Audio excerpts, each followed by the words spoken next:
بسم اللہ الرحمن الرحیم۔ السلام علیکم۔ دینے والا تھوڑا دے یا زیادہ اس کا شکر ہمیشہ بجا لانا چاہیے، اس کی رضا میں ہمیشہ خوش رہنا چاہیے، سجدہ زیری کرنی چاہیے، پھر چاہے دن بھر کا کام کرنے کے بعد آپ کا بدن تھکن سے چور ہی کیوں نہ ہو جائے۔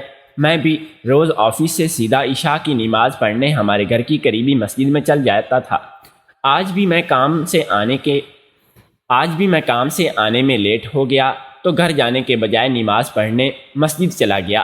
جیسے ہی مسجد میں داخل ہوا تو دیکھا کہ امام صاحب سامنے بیٹھے ہیں، جبکہ مسجد کے دروازے کی طرف چہرہ کیے ایک سیاہ چادر میں لپٹی عورت بیٹھی رو رہی تھی، اور امام صاحب اس کی کان میں کچھ کہہ رہے تھے۔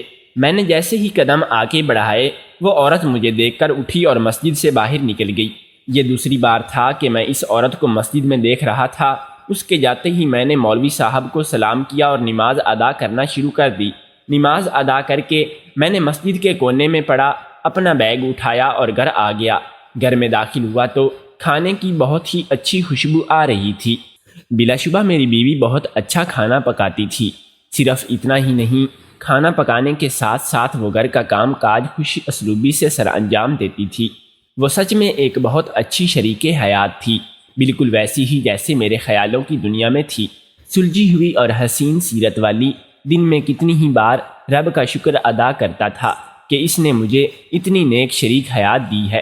میں ہاتھ میں بیگ پکڑے باورچی خانے کے دروازے پر کھڑا مسکراتا ہوا اس کی پشت کو دیکھ رہا تھا۔ شاید میری نظر کی تپش تھی کہ کھانا پکاتے ہوئے اس کا ہاتھ رکا اور اس نے گردن موڑے مجھے دیکھا۔ مجھے دیکھنے ہی میں اس نے مسکراتے ہوئے سلام کیا اور پانی کا گلاس میرے سامنے کیا، جسے میں نے شکر ادا کرتے تھام لیا۔ پانی پی کر میں کمرے میں آیا اور اپنا بیگ ٹیبل پر رکھ کر منہ ہاتھ دھونے کے لیے چلا گیا۔ تر و تازہ ہو کر میں کمرے سے باہر نکلا تو وہ کھانا میز پر رکھ رہی تھی۔ میں بھی چلتا میز تک آیا اور کرسی گھسیٹ کر بیٹھ گیا۔ میرے بیٹھتے ہی وہ بھی بیٹھ گئی۔ کھانا پرسکون ماحول میں کھایا تھا اور کھانا کھا کر میں کمرے میں آ کر لیٹ گیا تو میری نظر الماری کے ساتھ لٹکی چیز پر پڑی۔ میری آنکھوں کے سامنے ایک دم سے مسجد کا منظر گھوم گیا۔ کون تھی وہ عورت؟ کیوں آتی تھی مسجد میں؟ میرے ذہن میں یہی سوال گردش کر رہے تھے جب میری بیوی چائے لے کر کمرے میں داخل ہوئی۔ مجھے یوں خیالوں میں ڈوبا دیکھ کر اس نے مجھے زور سے پکارا تو میں نے چونک کر اسے دیکھا اور اٹھ کر بیٹھ گیا۔ کیا سوچ رہے تھے آپ؟ میرے پاس بیٹھی وہ بولی تھی۔ میرا دل چاہا کہ میں اسے اس عورت کے بارے میں بتا دوں، لیکن پھر مجھے خیال آیا کہ کہیں وہ کسی اور کی عورت کے ذکر کے برابر نہ مان جائے، اسی لیے میں نے نفی میں سر ہلایا اور چائے پینے لگ گیا۔ صبح میں آفس کے لیے تیار ہوا اور گھر سے باہر نکل آیا۔ گھر سے باہر نکل کر میں نے اپنی موٹر سائیکل سٹارٹ کی اور موٹر سائیکل گلی سے باہر نکالی۔ ابھی میں نے موٹر سائیکل گلی سے باہر نکالی ہی تھی کہ مجھے لگا کہ مجھے کوئی دیکھ رہا ہے۔ میں نے گردن موڑے دیکھا تو سب اپنے اپنے کاموں میں مصروف تھے۔ شاید میرا وہم تھا۔ میں نے گردن سیدھی کی اور موٹر سائیکل بھگا لے گیا۔ دن بھر آفس میں کام کرنے کے بعد مجھے چھٹی ہوئی تو میں نے کلائی پر بندھی گھڑی کو دیکھا، آج پھر لیٹ ہو گیا تھا۔ میں آفس سے باہر نکلا اور موٹر سائیکل پر سوار ہو کر گھر کے سامنے موٹر سائیکل روکنے کی بجائے مسجد کے سامنے موٹر سائیکل کھڑی کر کے میں مسجد میں داخل ہوا تو آج بھی امام صاحب اسی عورت کے ساتھ مسجد میں بیٹھے تھے اور وہ عورت زاروں قطار روتی چلی جا رہی تھی۔ میں دیکھ رہا تھا کہ امام صاحب اس کے کان کے پاس جھکے سرگوشانہ انداز میں کچھ کہہ رہے تھے اور وہ نفی میں سر ہلا کر روتی جا رہی تھی۔ شاید انہیں آج میری حاضری کا علم ہی نہیں ہوا تھا، اس لیے ابھی تک ایسے ہی بیٹھے تھے۔ میں گلا گنگار کر اپنی موجودگی کا احساس دلایا تو وہ عورت تیزی سے اٹھی اور میرے پاس سے گزرتی ہوئی مسجد سے باہر نکل گئی، جبکہ میری نظریں ابھی تک میرے قدموں پر مرکوز تھیں۔ اور اس عورت کے جاتے ہی میں نے امام صاحب کو سلام کیا اور نماز کے لیے کھڑا ہو گیا۔ نماز پڑھ کر میں گھر آیا تھا کہ میرے ذہن میں امام صاحب اور اس عورت کے متعلق بہت سے منفی خیالات جنم لے چکے تھے۔ کیسا دور آ گیا کہ اب لوگ مسجدوں کو بھی پاک نہیں رہنے دیتے۔ میں افسوس سے سر ہلاتا گھر داخل ہوا اور آ کر بیٹھ گیا اور میرا ذہن اتنا الجھ چکا تھا کہ میں آج بیوی کو سلام کرنا بھی بھول گیا تھا۔ کرسی گھسیٹنے کی آواز سن کر وہ کمرے سے باہر نکلی اور میرے پاس آئی۔ خیریت ہے؟ آج آپ نے سلام بھی نہیں کیا۔ طبیعت تو ٹھیک ہے آپ کی؟ میری پیشانی کو اپنے ہاتھ کی پشت سے چھو کر وہ بول رہی تھی، جبکہ میں تو خالی نظروں سے پھٹے ذہن کے ساتھ اسے ہی دیکھ رہا تھا۔ مجھے اپنی طرف یوں دیکھتا پا کر اس نے حیرت سے مجھے دیکھا اور میرا گندا زور سے جھٹکایا۔ ایک دم سے خیالوں کی دنیا سے نکلا۔ ہاں ہاں، تم کچھ کہہ رہی تھی۔ میں نے اسے دیکھ کر پوچھا تو وہ بولی کہ آپ کی طبیعت تو ٹھیک ہے نہ، کب سے کھڑی ہوں آپ کو پکار رہی ہوں اور آپ ہیں کہ جواب دیے بغیر ہی دیکھتے جا رہے ہیں۔ نہیں کچھ نہیں، بس تھک گیا ہوں، اب آرام کروں گا۔ میں کرسی سے اٹھتا بولا تھا، ارے ارے کھانا تو کھا لیں۔ مجھے روکتے وہ بولی تھی، لیکن میں نے اسے خود کھانے کا کہہ کر کمرے میں جا کر لیٹ گیا۔ آخر کون تھی وہ عورت؟ امام صاحب اس کے کان میں کہتے کیا تھے؟ وہ ہر بار رو کیوں رہی ہوتی؟ تمام سوالات میرے ذہن میں گردش کر رہے تھے۔ رات ساری بند آنکھوں اور جاگتے ذہن کے ساتھ گزر گئی تھی۔ صبح میرے کانوں میں فجر کی اذان کی آواز پڑی تو میں اٹھا اور وضو کیا اور نماز پڑھنے چلا گیا۔ میری بیوی مجھ سے پہلے ہی اٹھ چکی تھی۔ نماز پڑھنے کے بعد میں مسجد میں ہی بیٹھ گیا۔ صفیں خالی ہوتی جا رہی تھیں۔ جب سب چلے گئے تو امام صاحب میرے پاس آئے اور پوچھا کہ اب تک یہاں کیوں بیٹھے ہو؟ میں نے بے تاثر نگاہوں سے امام صاحب کو دیکھا، ہلکا سا ہنس دیے۔ میں سمجھ نہیں پایا کہ وہ ہنس کیوں رہے تھے۔ میرے یوں سوالیہ نظروں سے دیکھنے پر وہ گویا ہوئے کہ انتظار کرو بیٹا، ہر چیز اپنے وقت پر خود بخود ہوتی چلی جائے گی، بے صبر ہو جاؤ گے تو ہر چیز سے دور ہو جاؤ گے۔ امام صاحب اتنا کہہ کر اٹھے اور اپنے ہجرے میں چلے گئے۔ میں امام صاحب کی پشت کو غور سے دیکھ رہا تھا۔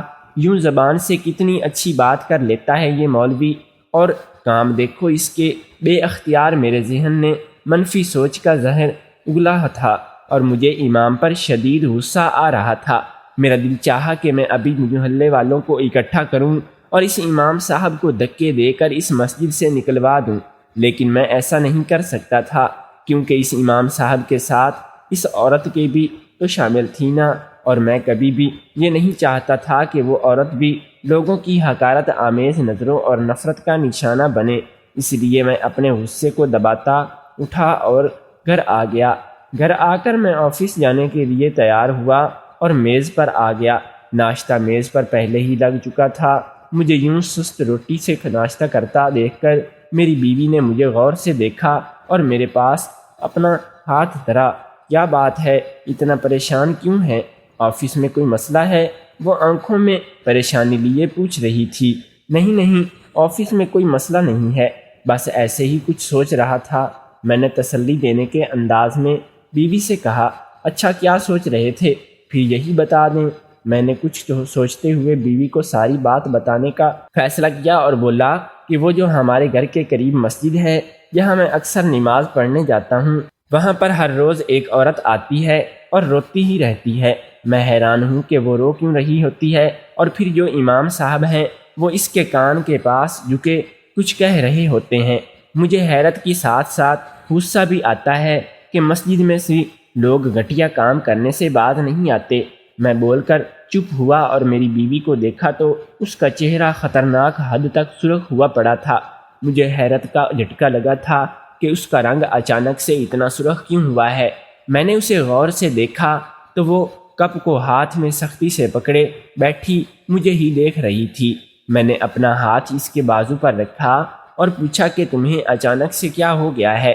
تو وہ میرا ہاتھ جھٹک کر اٹھی اور برتن سمیٹنے لگ گئی۔ میں حیرت زدہ اس کے اچانک بدلنے انداز میں دیکھ کر رہا تھا۔ اور آپ آفس چلیں جائیں۔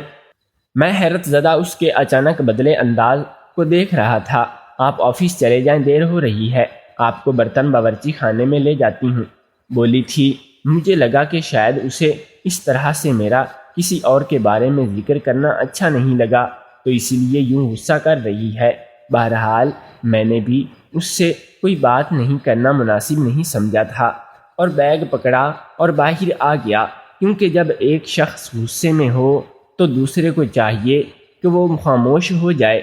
تاکہ جھگڑا بڑھنے سے کوئی نقصان نہ ہو۔ سارا دن میں آفس میں ہی اپنی بیوی کے رویے کے بارے میں سوچتا رہا تھا۔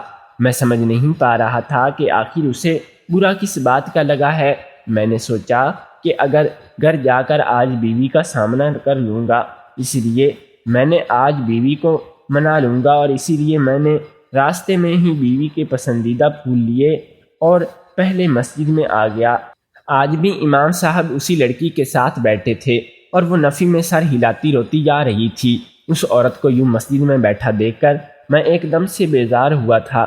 میرے اندر آتے ہی وہ عورت تیزی سے اٹھی اور چلی گئی۔ میں بھی نماز پڑھ کر گھر آ گیا۔ گھر میں داخل ہوا تو توقع کے مطابق بیوی کا موڈ خراب ہی تھا۔ میں بیگ میز پر رکھتا اس کے پاس آیا اور اسے مسکرا کر دیکھا، لیکن وہ نہیں مسکرائے۔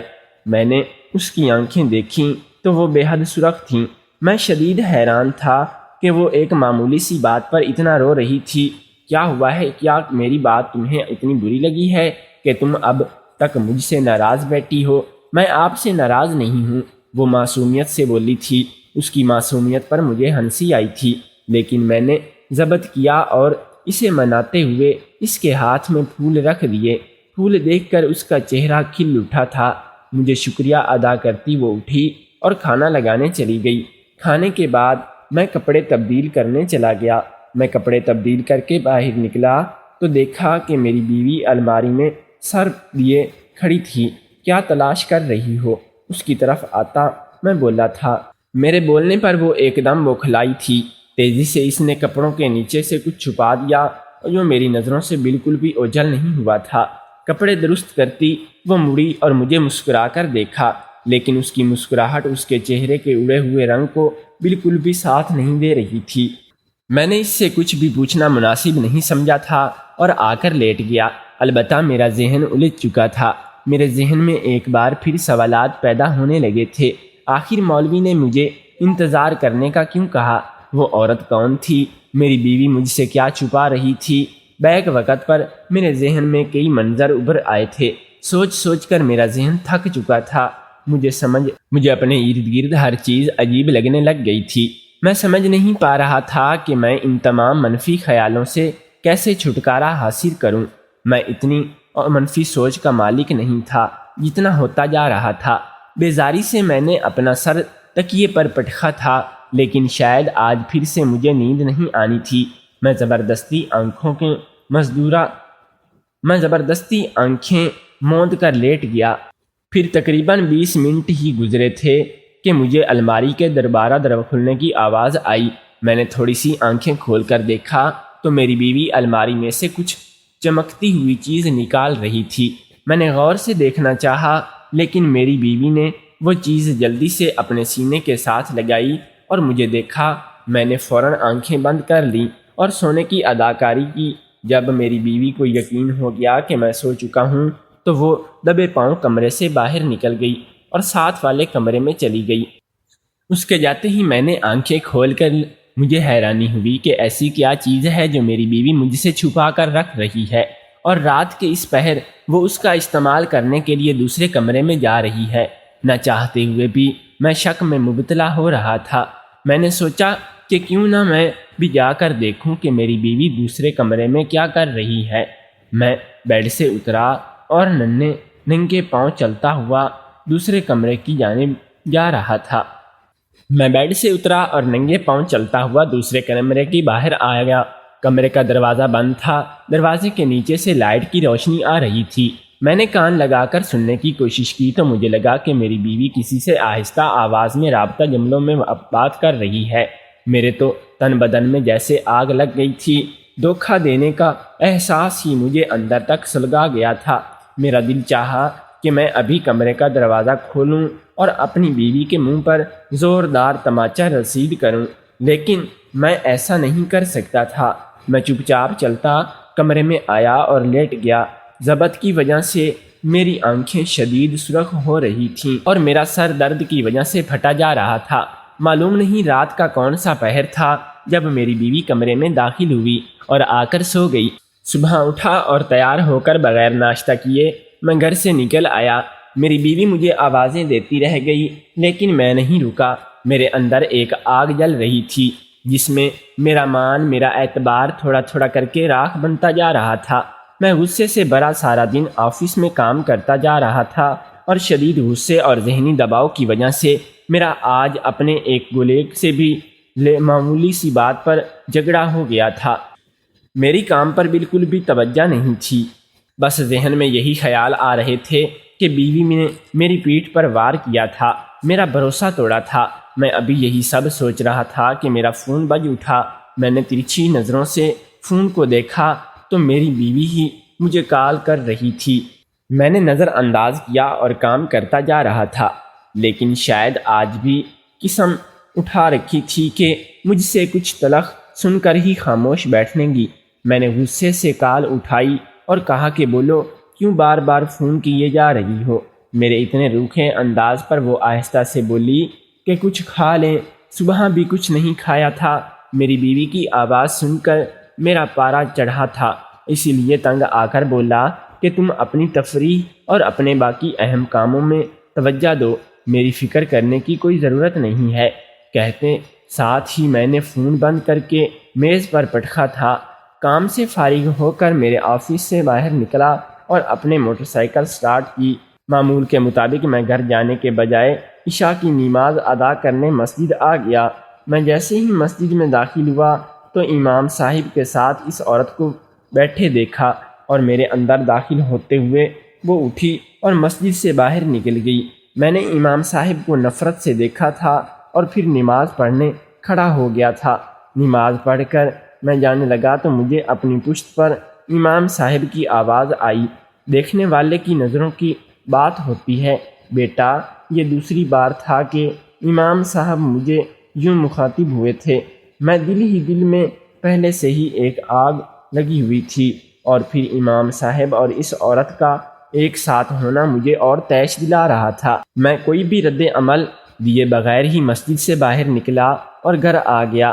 جیسے ہی گھر میں داخل ہوا تو میری بیوی پانی کا گلاس لے کر میرے سامنے آ گئی۔ میں نے خاموشی سے اس سے پانی لے کر پیا۔ کتنی تیز تھی میری بیوی، میری آنکھوں میں دھول جھونکتی جا رہی تھی اور مجھے پتہ ہی نہیں چلا۔ شکل سے کتنی معصوم لگتی ہے اور حرکتیں دیکھو اس کی۔ میں یہی سب سوچ رہا تھا کہ اس نے میرا کندھا زور سے ہلایا۔ وہ مجھ سے کھانے کا پوچھ رہی تھی۔ میں نے اسے بے تاثر نگاہوں سے دیکھا اور نفی میں سر ہلا کر کمرے میں آ گیا۔ وہ بھی میرے پیچھے پیچھے کمرے میں داخل ہوئی اور بولی کہ کیا بات ہے، موڈ کیوں خراب ہے؟ کوئی بات ہوئی ہے؟ کھانا کیوں نہیں کھا رہے؟ صبح بھی ناشتہ نہیں کر کے گئے؟ وہ یک بعد دیگر سوال کیے جا رہی تھی، جبکہ میں خاموش بیڈ پر لیٹا ہوا تھا، موبائل استعمال کر رہا تھا۔ جب اس نے دیکھا کہ میں کسی بھی بات کا جواب نہیں دے رہا تو وہ پاؤں پٹکتی کمرے سے باہر نکل گئی۔ اب تو یہ روز کا معمول بن چکا تھا کہ ہم دونوں کے درمیان آئے دن جھگڑا ہونے لگے تھے۔ اس کا رویہ بھی عجیب ہوتا جا رہا تھا۔ وہ ہر رات میرے سونے کے بعد دوسرے کمرے میں چلی جاتی اور پھر صبح میرے اٹھنے سے پہلے ہی کمرے میں آ جاتی تھی۔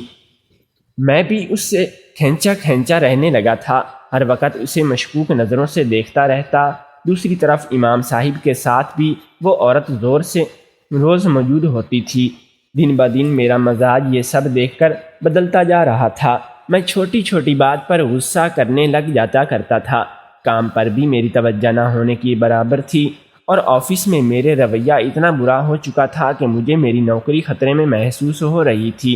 لیکن میں کسی کو کیا سوچ بتاتا کہ یہ میری جنگ ہے اور مجھے ہی لڑنی تھی۔ ایک روز میں آفس سے جلدی گھر آ گیا تو دیکھا کہ میری بیوی گھر پر موجود نہیں ہے، اور میرے ذہن میں ایک خیال آیا کہ میں تیزی سے کمرے میں آیا اور اپنی بیوی کی سائیڈ کی الماری کھولی۔ میں نے سارے کپڑے الٹ پلٹ کر دیکھے تو مجھے ایک خاکی لفافہ نظر آیا۔ میں نے دھڑکتے دل کے ساتھ وہ خاکی لفافہ کھولا تو چند کاغذات میرے ہاتھ میں آ گئے۔ جیسے جیسے وہ کاغذات بڑھتے جا رہے تھا، میرے اوسان خطا ہوتے جا رہے تھے۔ میری بیوی نے مجھ سے اتنا بڑا سچ چھپایا تھا، اس کی زندگی کی اتنی بڑی حقیقت اس نے مجھ سے چھپائی تھی۔ کاغذات الماری میں رکھ کر میں اس چمکتی چیز کو کانپتے ہاتھوں سے چھوا تھا، اور پھر میں نے الماری بند کر دی۔ میرا پورا جسم ٹھنڈا پڑ چکا تھا اور میں نے آئینے میں اپنا چہرہ دیکھا تو وہ لٹھے کی طرح سفید ہو چکا تھا۔ میرا سر ایک دم سے چکرانے لگا تھا۔ میں بے اختیار زمین کی جانب جھکا تھا۔ مجھے لگا کہ مجھے ابکائی آ رہی ہے۔ میں تیزی سے واش روم کی طرف بھاگا اور بیسن پر جھک گیا۔ مجھے میرے قدم بے جان ہوتے محسوس ہو رہے تھے۔ اتنے میں مجھے مسجد سے آواز اذان کی آئی اور میں مسجد میں اذان کی آواز سن کر سرخ آنکھیں لیے مسجد آ گیا۔ میں جیسے ہی مسجد میں داخل ہوا تو سامنے ہی میری بیوی اور امام ایک ساتھ بیٹھے تھے۔ ابھی میں پہلے سچ سے سنبھل نہیں پایا تھا کہ دوسرا سچ میرے سامنے آ گیا تھا۔ میرے تو قدم و تلے سے جیسے کسی نے زمین ہی کھینچ لی تھی، اس لیے پہلے میری بیوی کی نظر مجھ پر پڑتی میں بغیر نماز ادا کیے مسجد سے باہر نکل آیا اور مسجد میں تھوڑا دور ایک دکان پر مسجد سے تھوڑا دور ایک دکان میں جا کر بیٹھ گیا۔ تقریباً آدھے گھنٹے تک میں دکان پر بیٹھا رہا اور پھر دوبارہ سے مسجد چلا آیا۔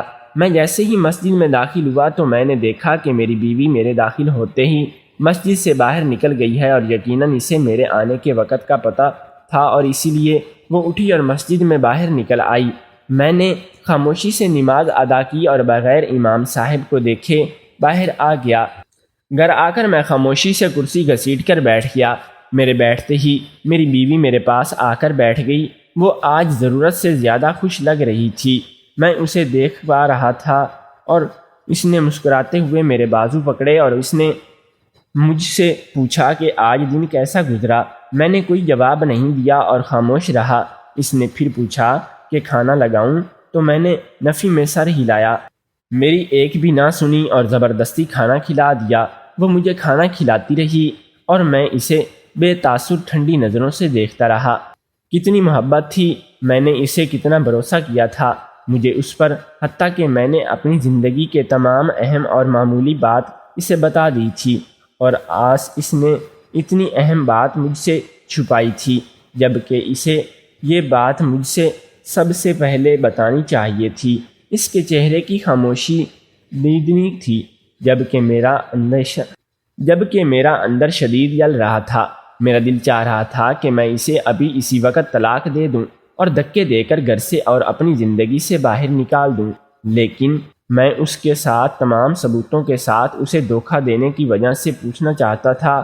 کھانا کھانے کے بعد میں کمرے میں آ کر لیٹ گیا اور بیوی کو تمام ثبوتوں کے تحت اسے سچ جاننے کی منصوبہ بنایا۔ ساری رات میری جاگتے گزر گئی تھی، جبکہ میری بیوی نے میرے پہلو میں گہری نیند سوئی تھی۔ صبح ہوتے ہی میں بیوی کے اٹھنے سے پہلے تیار ہوا اور آفس کے لیے نکل آیا۔ جب میں آفس جانے کے بجائے گھر سے تھوڑی دور ایک دکان پر جا کے بیٹھ گیا۔ میں نے سوچ لیا تھا کہ میں اب اپنی بیوی کو طلاق دے دوں گا۔ ویسے بھی وہ میرے نکاح میں رہنے کے کوئی قابل نہیں تھی، میں نہ ہی اس کا اور میرا کوئی جوڑ تھا۔ میں شام تک اسی دکان اور بیٹھا رہا اور پھر اٹھ کر مسجد آ گیا۔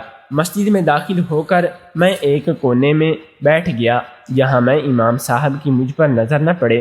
مغرب کی اذان ہوتی تو تمام نمازی نماز پڑھتے مسجد سے داخل ہو گئے۔ میں نے بھی آخری صف پر کھڑے ہو کر نماز ادا کی اور سب کے جانے کا انتظار کرنے لگ گیا تھا۔ جیسے ہی مسجد خالی ہوئی میری بیوی بڑی سی سیاہ چادر میں خود کو چھپائے اچھے سے چہرے کی چادر سے ڈھانپے مسجد میں داخل ہوئی اور سیدھا امام صاحب کے پاس جا کر بیٹھ گئی۔ میری آنکھوں میں شرارت پھوٹ رہی تھی۔ میں نے دیکھا کہ امام صاحب اب اس کے کان کے پاس جھکے ہوئے کچھ کہہ رہے تھے اور دیکھتے ہی اس کی آنکھیں بھیگ گئی تھیں اور یہ سب میری برداشت سے باہر ہو رہا تھا۔ میں ایک جست میں اٹھا اور اسی طرف آ گیا جہاں میں اپنی بیوی امام کے ساتھ بیٹھی تھی۔ بیوی کا رنگ اڑا تھا، ایک دم سے اس کا جسم کانپنے لگ گیا تھا۔ میں نے رہو رنگ آنکھوں کے ساتھ اسے دیکھا تو وہ اٹھی اور مسجد میں باہر چلی گئی، لیکن میں ابھی امام کے سر پر کھڑا تھا، گھور رہا تھا، جبکہ امام صاحب کا اطمینان جوتوں کو یوں کو توں تھا اور میرا دل چاہا کہ میں امام صاحب کو جان سے مار دوں۔ مجھے اپنی طرف یوں آتا دیکھ پا کر امام صاحب کھڑے ہو گئے اور بولے کہ ادھورا سچ ہمیشہ جان لیوا ہوتا ہے۔ امام صاحب کی بات سنی اور اس نے کر کے گھر آ گیا۔ میں گھر میں داخل ہوا اور فوراً کمرے میں گیا۔ میں جیسے ہی کمرے میں داخل ہوا تو دیکھا کہ میری بیوی سامنے بیٹھی زارو قطار رو رہی تھی۔ میں غصے سے اس کی طرف بڑھا اور اس کے بازو کھینچ کر بیڈ سے نیچے اتارا اور اسے الماری کے پاس لے کر آیا۔ کھولو اسے، میں نے تنگ کر کہا، اور وہ ایک دم ڈر گئی اور الماری کھول دی۔ کپڑے ہٹائے تو سامنے خاکی لفافہ اور وہ چمکتے ہوئے کور والا قرآن پاک پڑا تھا۔ میں نے اسے پیچھے دھکیل کر خود خاکی لفافہ اٹھایا اور اسے کھول کر اپنی بیوی کے سامنے کر دیا۔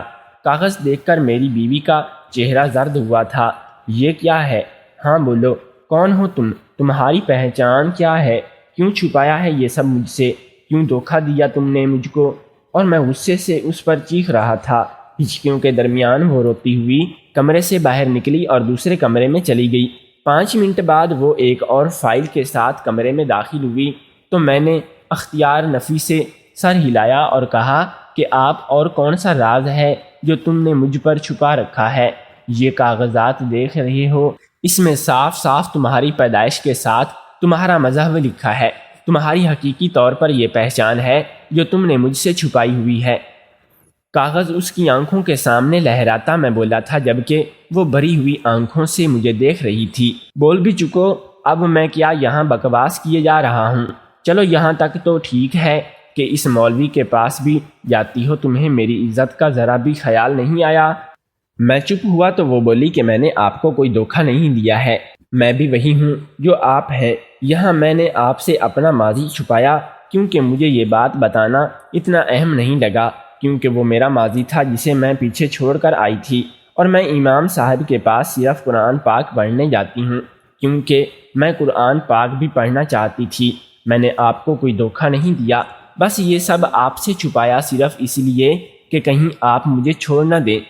میری بیوی بولتے جا رہی تھی اور میں چپ چاپ بیٹھے سن رہا تھا۔ میں نے شرم سے اپنا منہ نیچے جھکا لیا۔ میں نے بھی اپنی بیوی سے معافی مانگی اور اس کے بعد ہم دونوں خوشی خوشی رہنے لگے۔